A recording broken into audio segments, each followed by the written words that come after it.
هل من ناصر ينصرنا هل من ناصر ينصرنا.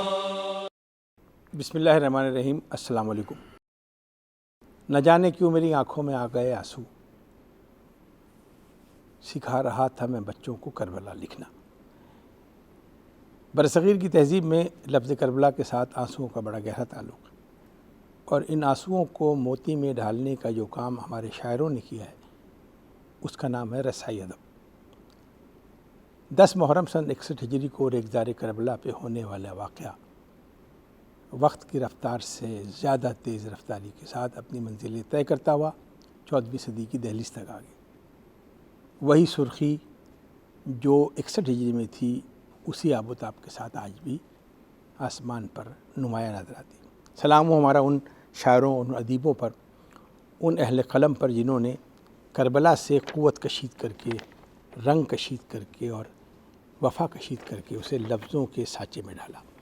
ہمارا آج کا موضوع ہے رسائی ادب قدیم و جدید. رسائی ادب قدیم و جدید. میں اس کی وضاحت اپنے مہمانوں سے کروں گا بھی، اور ہمارا یہ حسن انتخاب کی داد میں چاہوں گا کہ ابھی کیمرہ دکھا نہیں رہا، لیکن جن لوگوں کو ہم نے بلایا ہے آپ کے منہ سے بے ساختہ ایک آواز نکلے گی کہ ان سے بہتر اور کوئی شخص اس پر گفتگو نہیں کر سکتا. میری مراد ہے میرے محترم جناب پروفیسر فراست رضوی صاحب سے، اور ان کے ساتھ بہت دھیمے لہجے کے اور میرے بہت محترم جناب جاوید حسن صاحب. یہ وہ لوگ ہیں جن سے ہم بولنا سیکھتے ہیں. یہ وہ لوگ ہیں جو ہاٹ اسپاٹ جو ہماری جس طرح فون میں ہے، ایک فون میں ہو اسے آن کر دیا جائے تو ارد گرد بیٹھنے والے اس سے استفادہ کر سکتے ہیں.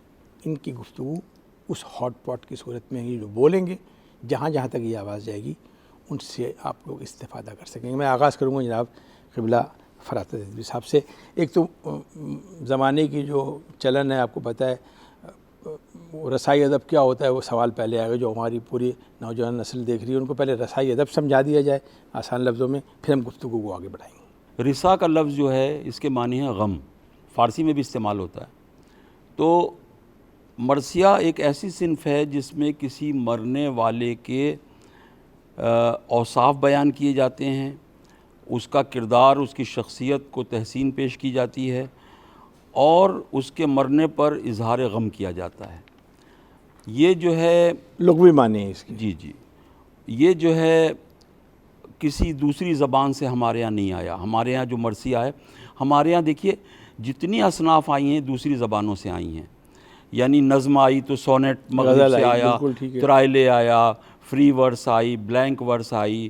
ہمارے ہاں ربائی آئی، قطع آیا، غزل آئی، واسوخت، شعر آشوب، قصیدہ. کوئی صنف ایسی نہیں ہے. انتہا یہ کہ نثر میں ناول ہے اور افسانہ ہے، انشائیہ ہے. بہت اچھی یہ ساری چیزیں کچھ مغرب سے آئیں، کچھ فارسی سے آئیں، کچھ عربی سے آئیں. کچھ ایسی اصناف ہیں جو ہندی سے آئیں، جیسے دوہا ہے، بارہ ماسہ ہے، اس طرح کی اصناف. لیکن جو مرثیہ کربلا سے مخصوص مرثیہ ہے، یہ اپنی حیت کے اعتبار سے بھی، اپنے نفس مضمون کے اعتبار سے بھی پیور اردو کی ایجاد ہے. جاوید صاحب، میرا ایک سوال ہے آج آغاز میں. دیکھیے بہت سی اقدار درمیان میں دم توڑ گئی، بہت سے اقدار درمیان میں دم توڑ گئی، بہت سی رسمیں دم توڑ گئی، لیکن مرثیے کی رسم اور رواج اسی طرح نئے لوگوں تک پہنچی. اس میں کوئی تبدیلی نہیں ہے. کیا میں اس بات میں حق بجانب ہوں کہنے میں، یا تبدیلی آئی ہے؟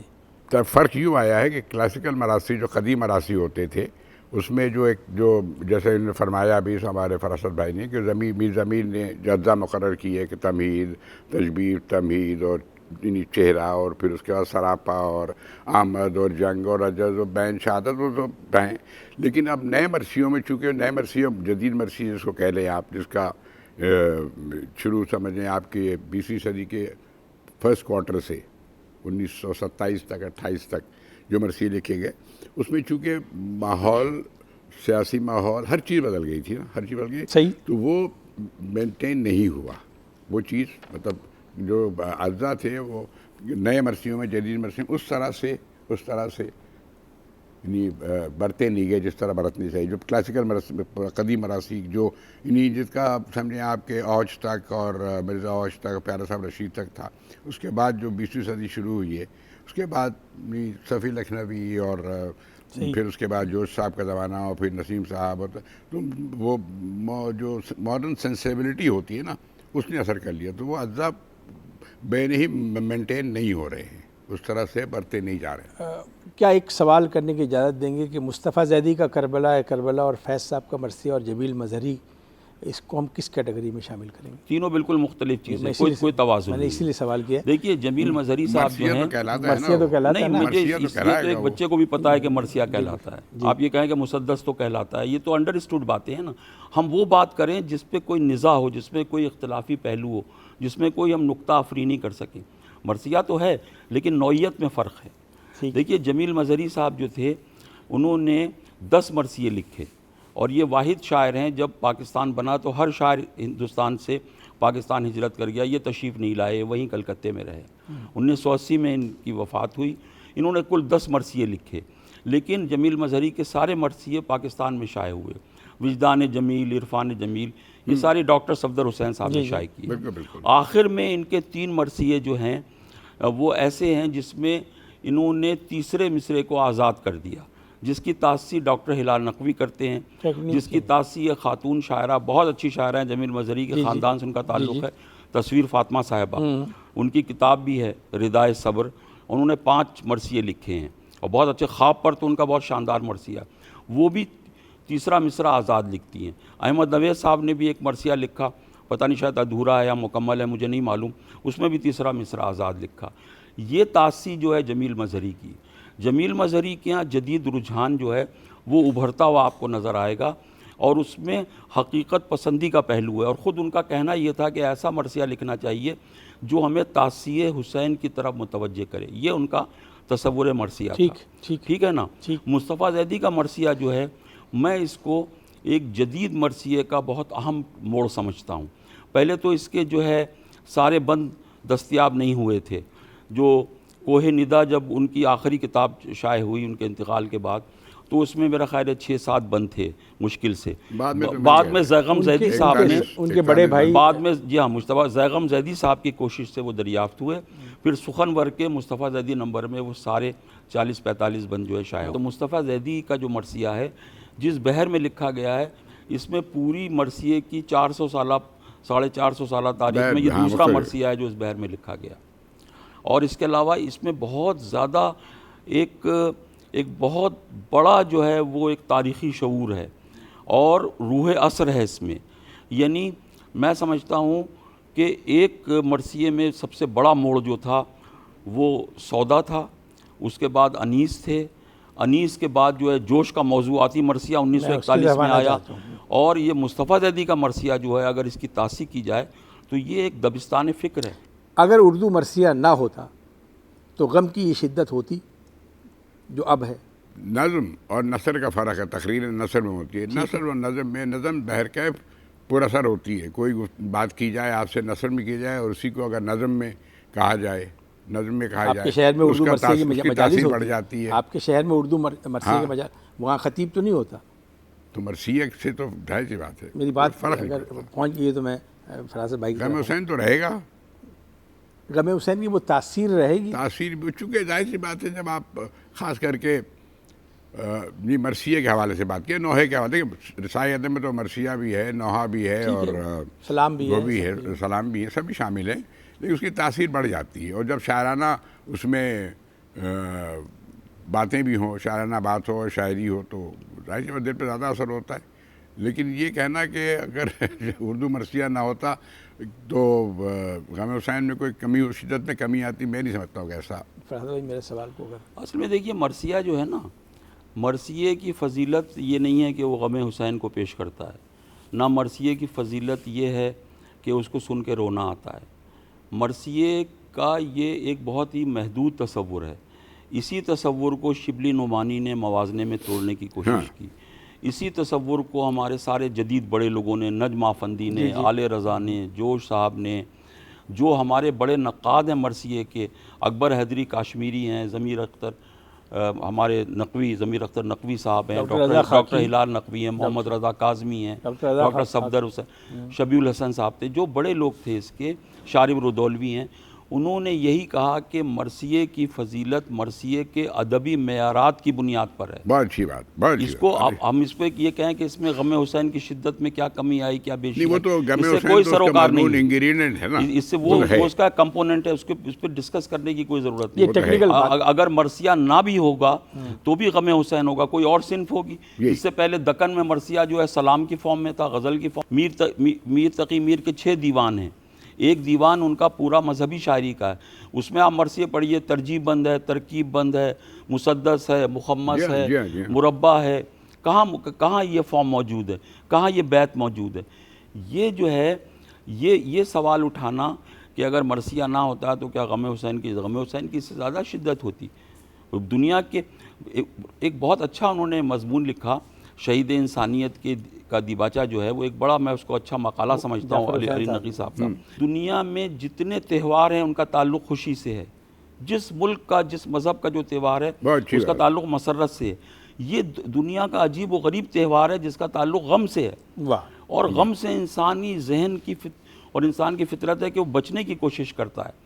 ہم اس غم کو اور زیادہ اختیار کرنے کی کوشش کرتے ہیں، تو اس غم میں کوئی ایسا رومانس ہے، اس غم میں کوئی ایسا جمال ہے، اس غم میں کوئی ایسی ڈیپتھ ہے، اس غم کا کوئی ایسا ضابطۂ اخلاق ہے، اور اس میں اتنی قوت ہے اس غم میں کہ انسان اس غم کی طرف بار بار متوجہ ہوتا ہے۔ اور انہوں نے کہا کہ دنیا میں 210 ملک ہیں اس وقت، جن میں 195 ملک یونائٹڈ نیشنز کے ممبر ہیں۔ ٹھیک ہے، اگر ان 210 ملکوں میں محرم کے دنوں میں، ایام اعضاء میں کوئی سیاح کسی بھی ملک میں چلا جائے تو آپ دیکھیں گے اس ملک میں وہ اپنی تہذیب اور کلچر کے مطابق، اپنے لٹریچر کے مطابق، اپنی ریچولز کے مطابق غم حسین کو منا رہے ہوں۔ صحیح ہے، تو میں دیکھ غم حسین کا تعلق جو ہے اس کو مرثیے سے بنیادی طور پہ جوڑنا صحیح نہیں۔ مرثیہ چونکہ دیکھیے اودھ کے کلچر میں جو حیدرآباد دکن تھا، وہاں بھی آپ کو پتہ ہے کہ سارے شیعہ حکمراں تھے، اودھ میں بھی شیعہ حکمراں تھے، تو اس پوری ثقافت میں شیعت موجود تھی، تو وہاں گریہ کی بڑی اہمیت تھی، اور گریہ کی اہمیت ہے بھی، رونا بہت ضروری ہے۔ رونا جو ہے دیکھیے وہ ہمارے دل میں جو ہے گدانے کتھارسس بھی پیدا کرتا ہے، انسانیت سے محبت پیدا کرتا ہے، آپ کے دل میں نرمی پیدا کرتا ہے۔ کہتے گریہ ہے تو صفاق ہوئے جاتے ہیں، دیدہ تر سے میسر تھا ہمیں دل کا گداز، واہ واہ، کہتے گریہ ہے تو صفاق ہوئے جاتے ہیں۔ تو وہ اپنی جگہ ہے۔ اصل بات یہ ہے کہ مرثیے کو ایک لسانی کرشمہ سمجھنا چاہیے، مرثیے کو ادب کا ایک بہت بڑا مظہر سمجھنا چاہیے، تب مرثیہ زندہ رہے گا۔ اور یہی کام کیا موازنہ انیس و دبیر جو 1907 میں شائع ہوا، اس نے یہی کام کیا کہ امام باڑوں سے نکال کے مرثیے کو ادب کے مین اسٹریم میں شامل کیا، اور سب سے پہلے یہ محمد حسین آزاد نے کیا آب حیات میں، جس کی بنیاد پہ کلیم الدین احمد نے اپنی تنقید کی بنیاد رکھی۔ پھر مقدمہ شعر و شاعری میں کس قدر تعریف کی ہے، یعنی اس نے تو عجیب و غریب تعریف کی ہے۔ حالی نے تو جو انسانی اخلاق کا ماخذ ہے وہ مرثیے میں تلاش کیا، حالانکہ ڈاکٹر احسن فاروقی نے جو لکھا وہ بالکل اس کے الٹ لکھا۔ انہوں نے کہا اخلاقی قدریں نہیں ہیں مرثیے میں، کیسی احمقانہ، اتنے بڑے آدمی نے ایسی عجیب و غریب بات لکھی۔ اور انہوں نے کہا کہ نہیں، اخلاقی ویلیوز، دیکھیے ایک علی احمد فاطمی، ڈاکٹر علی احمد فاطمی کی کتاب مجھے ہلال نقوی صاحب نے پڑھنے کو دی تھی، مرثیے کی جمالیات۔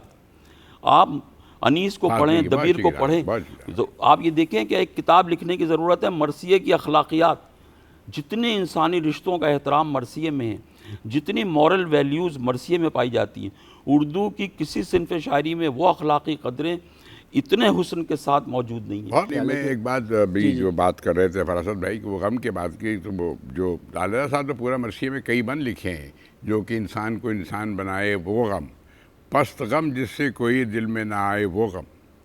ہمارے سبط حسن جم صاحب استاد تھے، انہوں نے بھی کہا شائستہ غم، وہ جو غم کی بات ہو رہی تھی، شائستہ غم دل کو بنا رکھا ہے، سنسان تھا کر اس کو سجا رکھا ہے، انجم غم شبیر کی لذت نہ ہو کر حیران ہوں کہ پھر زیست میں کیا رکھا ہے۔ واہ واہ، اور آج تک جو نوا ہے وہ رسائی ادب کا ایک بہت بڑا حصہ ہے۔ بے شک ہے، ایسی ہے بہت کمال گریہ، یعنی مال مجلس، کمال گریہ اور کمال گریہ، کمال ماتم. تو جو آخر میں جسے ماتم کہتے ہیں وہ نوحے سے وابستہ ہے. تو کیا اس میں یہ پوچھنے میں حق بجانب ہوں کہ نوحے نے اس تہذیب کو کلائمیکس تک پہنچایا ہے؟ ظاہر سی بات ہے، نوحے کی حیثیت وہی ہے جو مجلس کے آخر میں ہوتا ہے اسے، لیکن نوحے پہ اتنا کام نہیں ہوا ہے. اور پھر نوحے کی کوئی فراست صاحب اس کو کوئی خاص حیت معین نہیں ہے. ادبی حیثیت کیا ہے نوحے کی؟ معین حیت کوئی معین نہیں ہے. غزل کی طرح بھی لکھ سکتے ہیں، مسدس میں لکھتے ہیں، مخمس میں بھی لکھتے ہیں. تو نوحے کی کوئی سچ فارم ہے، جیسے مرثیے کی ایک مسدس ایک فارم ڈیسائیڈ ہو گیا. نوحے کی کوئی حیت نہیں، الگ الگ اس پہ لکھا جاتا ہے اور اس پہ کام نہیں. متین دہلوی کے اتنے نوحے نکل آئے میں ہیں. متین دہلوی کے میں جان رہا ہوں اس کی ادبی حیثیت کے بارے میں تھوڑی سی بات کی جائے. جو نوحے جو لکھے گئے ان کی نوحے تو بہت یعنی سالک لکھنوی کے نوحے ہیں. کیا نوحے ہیں؟ کربلا میں شہ کونین کی آواز کے ساتھ کروٹیں لاشیں بدلتی رہیں اعجاز کے ساتھ، اور کربلا سے شام تک بھائی بہن کی بات ہے، قید زینب اور سر شاہ زمن کی بات ہے، کیوں نہ پھوٹے غنچے غنچے سے محمد کا جمال، کربلا والوں یہ زہرا کے چمن کی بات ہے. تو اتنے اچھے نجم افندی کے نوحے، سالک لکھنوی کے نوحے، مرزا اوج نے بھی نوحے لکھے. نوحہ جو ہے بیسیکلی مجلس کی روح ہے، مجلس کا جو حسن ہے، مجلس کا جو گریہ ہے، مجلس کا جو جوش و خروش ہے. مجلس جب اپنے کلائمیکس پہ جا کے اختتام پذیر ہوتی ہے تو وہ ابھی نوحے پر کراچی میں ایک صاحب ہیں حیدر عباس رضوی، ایک سیاسی شخصیت ہیں، بہت پڑھے لکھے آدمی ہیں، بہت نفیس آدمی ہیں. وہ نوحے پر پی ایچ ڈی کر رہے ہیں کراچی یونیورسٹی سے. اور سلام پر جو ہے وہ واحد پی ایچ ڈی ہوا ہے. مجھے ڈاکٹر عقیل عباس جعفری صاحب سے میں نے استفسار کیا تھا کہ بھئی سلام پہ کوئی کام نہیں ہے. علی جواز زیدی کا وہی 40 صفحے کا ایک مضمون ہے. یا ڈاکٹر گیان چند جین نے بتایا تھا کہ الہ آباد یونیورسٹی میں کسی ہندو لڑکے نے ایم فل کیا تھا، لیکن وہ مقالہ ہم نے تلاش کروایا تو وہ نہیں ملا.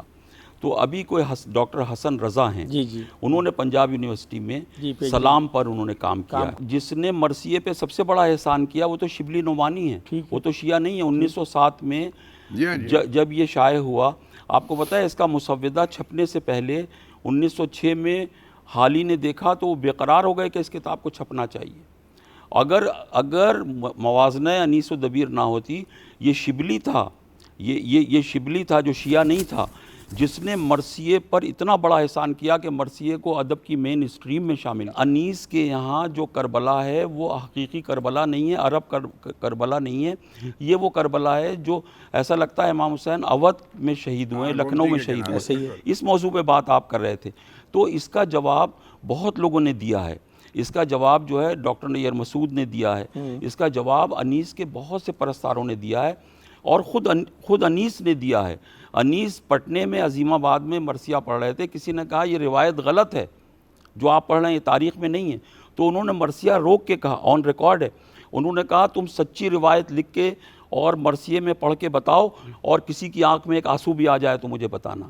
ہمارا مقصد جو ہے لوگوں کو مجلس گریہ ہے.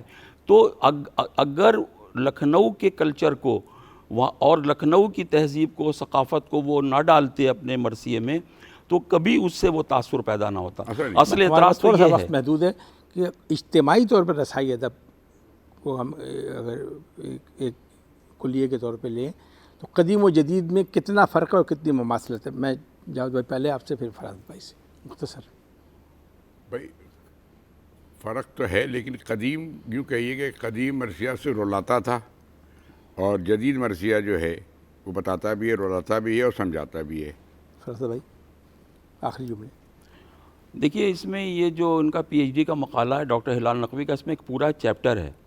انہوں نے جدید و قدیم مرثیے کی بہت تفصیل سے سارے امتیازات اور اس کا فرق جو ہے وہ تفصیل سے بتایا. پہلی بات انہوں نے بتایا کہ جو پرانا مرثیہ تھا جس کو ہم کلاسیکل مرثیہ کہتے ہیں، اس میں واقعات ہوتے تھے. جدید مرثیہ واقعات سے آگے کی منزل کی بات کرتا ہے. قدیم مرثیے میں امام حسین ایک خاندانی رشتوں میں گھرے ہوئے ایک کردار ہیں. جو ماڈرن مرثیہ ہے اس میں امام حسین پوری انسانیت اور پورے عصر حاضر کے پس منظر میں ایک سبلائم شخصیت کے طور پہ پیش کیے جاتے ہیں. جو پرانا مرثیہ ہے وہ یہ بتاتا تھا کہ یہ واقعہ کیسے ہوا. جدید مرثیہ یہ بتاتا ہے کہ یہ واقعہ کیوں ہوا. اور سب سے بڑا جملہ جو لکھا ہے انہوں نے ڈاکٹر ہلال نقوی نے وہ بڑا معنی خیز ہے. انہوں نے کہا کہ جو کلاسیکل مرثیہ تھا اس میں واقعہ کربلا ہے اور جو جدید مرثیہ ہے اس میں کربلا ہے. سبحان اللہ. یعنی اگر کوئی ہمارے اس کی تفصیلات جاننا چاہے تو ہلال نقوی کی تحریروں سے استفادہ کرے, اور بہت سے آپ نے نام لیے ہیں اس طرح بھائی, ایک ہم 25-30 منٹ میں اس کا فیصلہ نہیں کر سکتے. میں بہت شکریہ ادا کرتا ہوں فراز رضوی صاحب آپ کا, جاوید حسن صاحب آپ کا. ناظرین محترم, یہ جو گفتگو کی ہے میں نے تھوڑی سی گستاخی جو بات کو آگے بڑھانے کے لیے کہ اس کا مقصد کوئی برا مقصد نہیں تھا, وہ یہ تھا کہ باتیں کھل کر آپ تک پہنچ جائیں. بہت سے ایسے گوشے, بہت سے ایسے دریچے جو شاید میری اس پوری زندگی میں وار نہیں ہوئے ہوں گے, جو ان دونوں عظیم المرتبہ شخصیات کے گفتگو سے آپ کے سامنے آئی ہے.